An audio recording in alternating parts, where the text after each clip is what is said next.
السلام عليكم، انا احمد صالح واهلا بيكم النهارده في اول فيديو من فيديوهات المراجعه لسنه 5 ابتدائي. النهارده هناخد المراجعه للمنهج بالكامل على منهج سنه 5 ابتدائي، وهنتكلم بيه بالتفصيل عن كل حاجه في المنهج. So let's get started.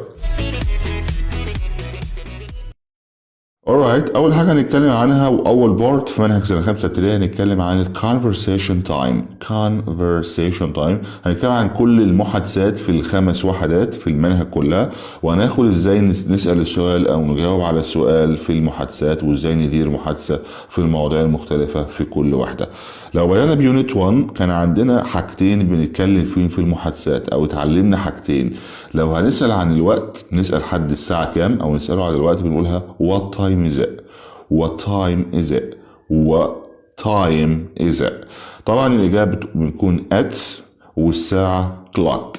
at ساعة clock. طيب لو عايزين نسأل سؤال عن الوقت نقول ايه؟ what time is it. what time is it يبقى الإجابة at 7 o'clock. at 7 o'clock. at 7 o'clock. تمام. لو خدنا بالنا في أول حاجة كلمة what time بنعمل حاجة اسمها لينكين اللي هو الربط.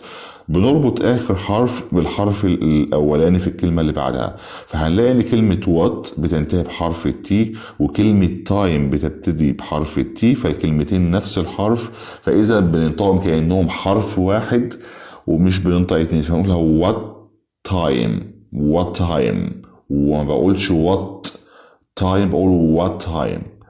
what time. أو بلغي التي الأخيرة في what وبنطق التي اللي في time، بقول what time.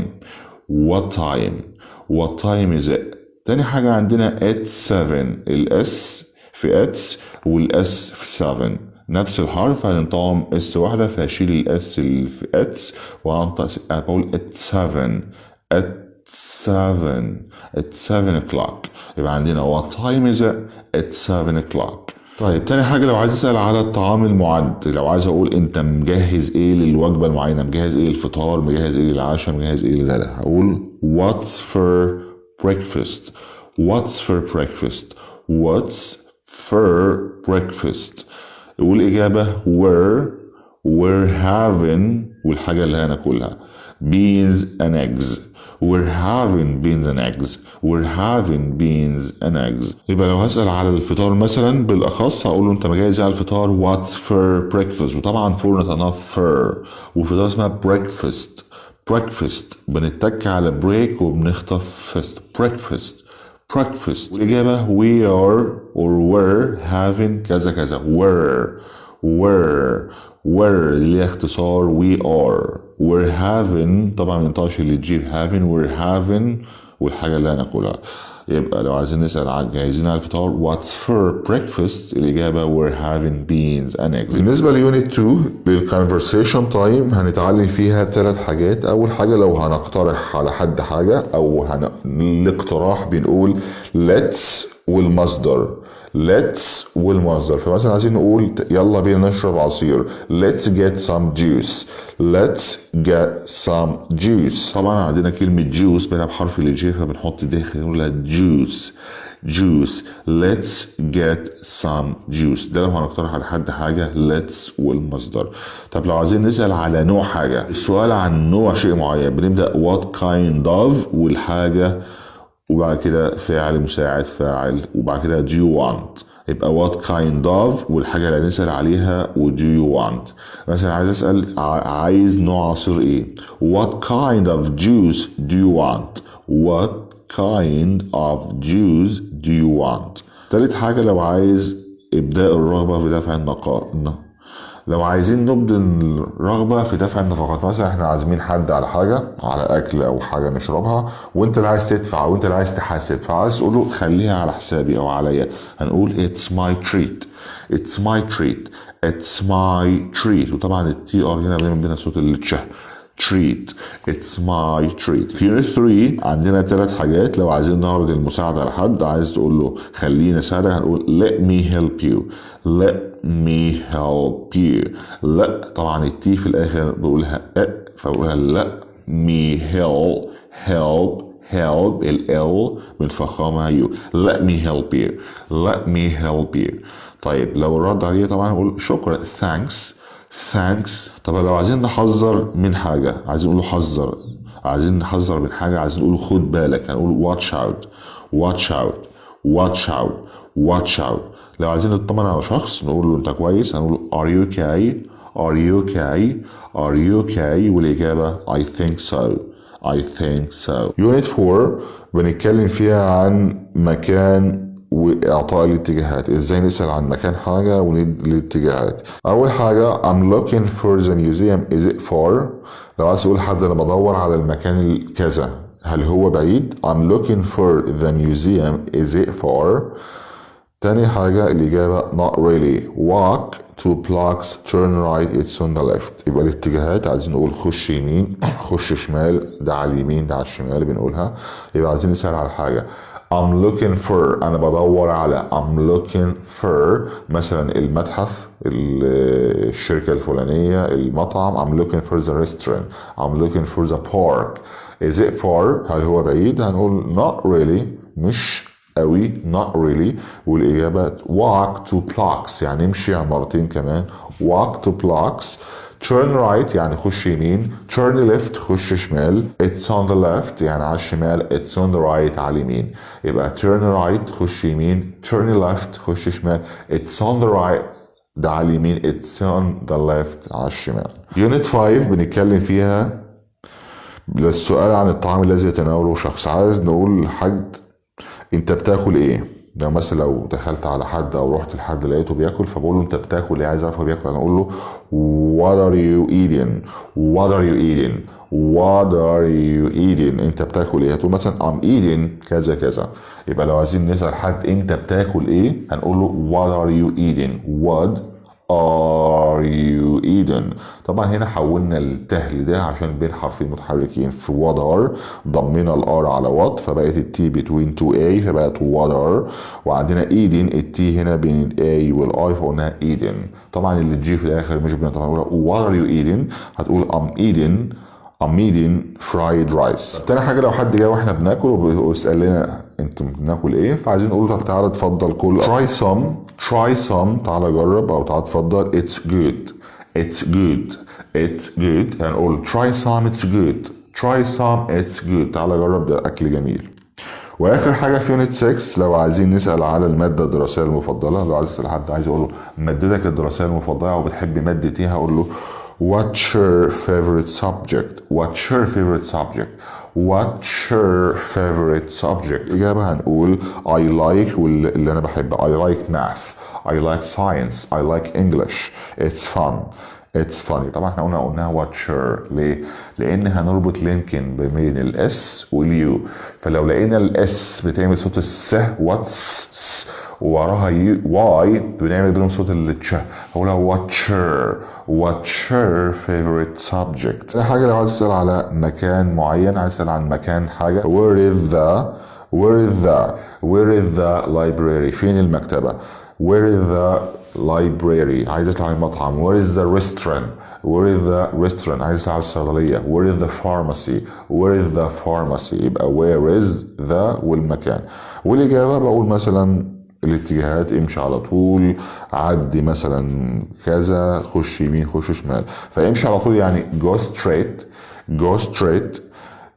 it's across from the music room across from يعني في المقابل او الناحية التانية من مثلا غرفة المزيكا او المكان بتاع المزيكا مثلا اقول go straight مش على طول it's across from يعني في المقابل او في الناحية التانية من the music room. تاني بارت عندنا هنتكلم على الكلمات اللي في الست وحدات، اهم الكلمات اللي خدناها او الword time في السكس يونتس. اول حاجة هنبدأ بيونت 1 هنتكلم فيها عن الانشطة في المعسكر. لو احنا في معسكر ايه الانشطة اللي ممكن نقوم بيها؟ camping activities طبعا عارفين ان camping يعني المعسكر او التخييم، وطبعا بينطقش اللي جي في الاخر، وعندنا activities طبعا التي نطقناها ده التي التانية عشان between two I فقلنا activities. اول حاجة ممكن نعمل فطار او نطبخ او نجهز للفطار cook breakfast cook breakfast. تاني حاجة نستمع للقصص listen to stories listen to stories listen to stories. نضحك على نكت ممكن laugh at jokes laugh at jokes laugh at jokes laugh at jokes jokes. طبعا اللي بجي نحط قبلها دي خفيفة laugh at jokes. رابع حاجة نتسلق الجبل. عندنا climb وطبعا الفعل يتسلق. البي هنا سايلنت لأن البي لو جاي قبلها ام فبننطقش البي فآخرنا الام. climb a mountain هنا قلناها mountain بالأمريكان عشان التي قبلها ان فبننطقش التي فبنقولها a mountain. climb a mountain. خامس حاجة بنشاهد شروق الشمس watch the sunrise.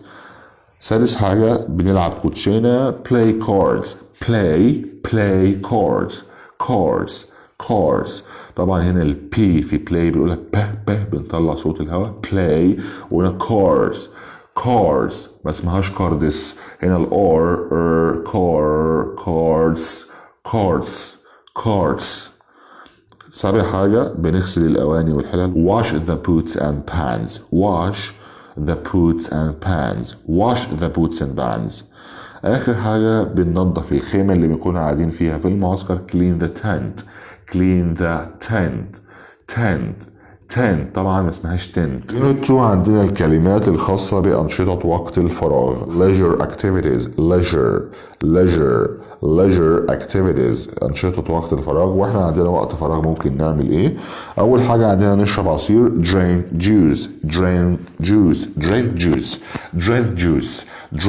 juice. طبعا عندنا verb drink الدي والار بنعمل صوت الج drink. وطبعا اللي جاي في الاول بنحط قبلها دي خفيفه juice drink juice. بناكل اللي هي غزل البنات eat cotton او cotton candy ممكن نقولها cotton or cotton eat cotton candy or eat cotton candy. ممكن نفوز بجائزة win a prize. رابع حاجة نركب لعبة في الملاهي اللي هو go on a ride اللي هو نركب لعبة في الملاهي. خامس حاجة لو عايزين نتفرج على عرض سواء عرض مسرحي أو عرض سينمائي see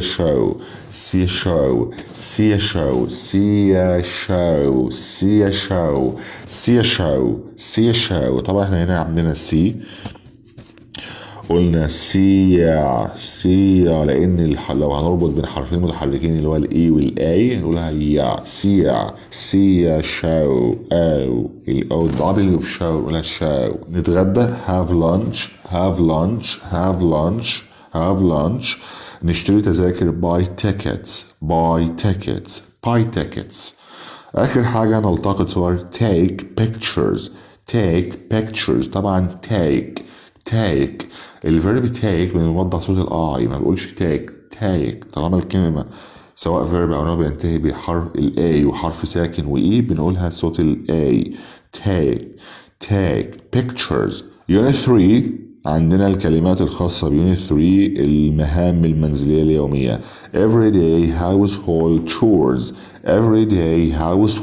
chores المهام المنزلية اليومية. الحاجات اللي بنعملها في البيت كل يوم. أول حاجة بنرتب سريرنا make the bed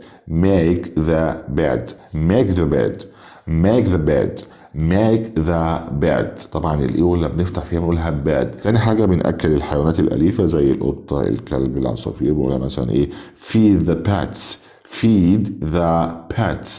pets. طبعا الإي هنا feed بنقولها feed بنطول فيها إيه طول feed the pets. تالت حاجة بننظف البلاط أو السيراميك أو أرضية الشقة sweep the floor. بنرمي الزبالة take out the rubbish. بعد كده بنروح المغسلة أو بنغسل الهدوم do the laundry. بعد كده بنعلق هدومنا hang up the clothes hang up the clothes hang up the clothes hang up the clothes. بنعد الترابيزة أو المنضدة set the table set the table set the table set the table. آخر حاجة نروح نشتري حاجتنا من البقالة put away the groceries put away the groceries put away put away put away the groceries. unit 4 عندنا حاجة اسمها أفعال الحركة action verbs action verbs الحاجات اللي بنعملها وفيها حركة زي مثلا إيه لو هنتفرج على فيلم see a film see a film see a film. طبعا قلنا see الاي في سي والاي بنربط بينهم باليه فبقولها see a film see a film see a film.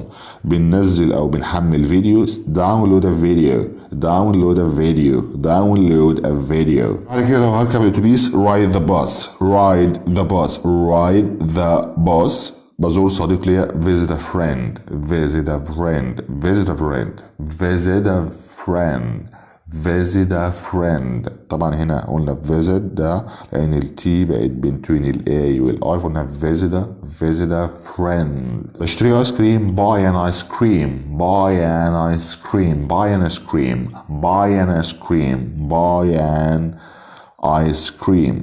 ببعت ايميل send an email send an email send an email send an email. بقص شعري get a haircut get a haircut get a haircut get a haircut.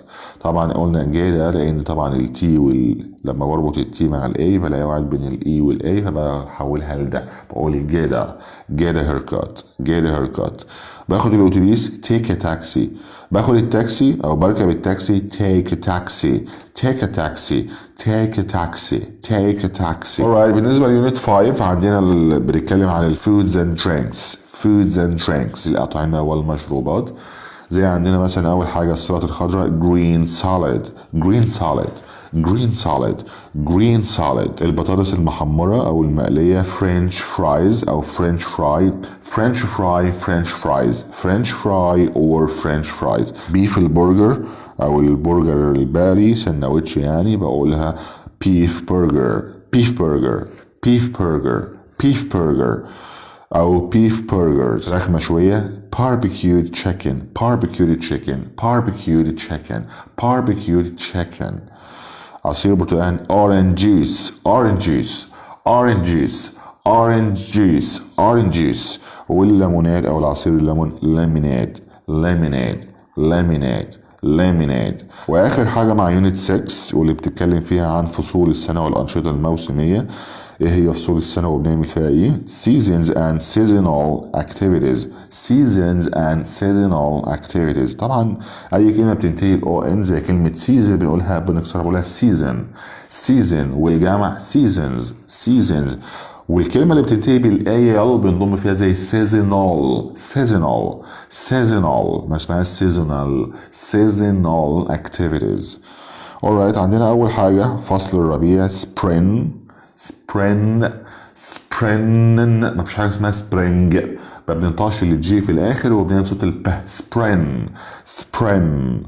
الصيف يعني summer summer summer. الخريف بالأمريكي اسمه fall fall fall لكن باللهجة البريطانية اسمه autumn autumn autumn. والشتاء يعني winter winter winter. طيب ايه هي الانشطه اللي ممكن نعملها؟ ممكن نزرع الزهور او نزرع الورد زي ايه plant flowers. ممكن نقطف التفاح او ناخد التفاح من على الشجر pick apples pick apples pick apples pick apples apples apples pick apple ناخد بالنا من pick وapples. ممكن نبني قلعة من الرمل واحنا مثلا على الشط كده ممكن نبني من الرملة بتاعة الشط قلعة أو بيت. build a sand castle build a sand castle build a sand castle build a sand castle. ممكن نروح على الشط go to the beach go to the beach go to the beach go to the beach.